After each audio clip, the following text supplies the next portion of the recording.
استاد نے اسے گھور کر دیکھا اور شدید غصے میں بولا، بل، تم میری بات کان کھول کر سن لو۔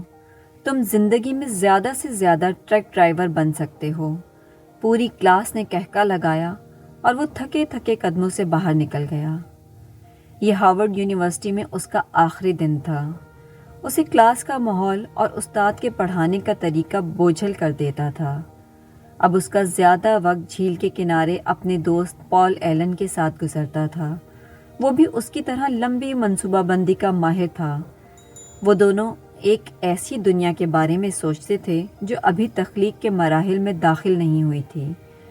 ایک دن بل ایلن کے پاس گیا اور بولا، آؤ پال، ہم اس دنیا کی بنیاد رکھیں جو آج تک صرف ہمارے ذہن میں تھی۔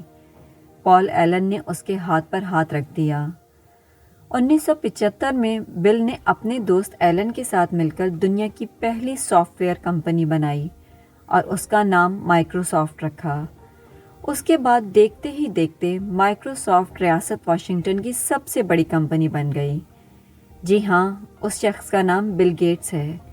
یہ انسانی تاریخ کا واحد شخص ہے جو 38 برس کی عمر میں دنیا کا امیر ترین شخص بنا۔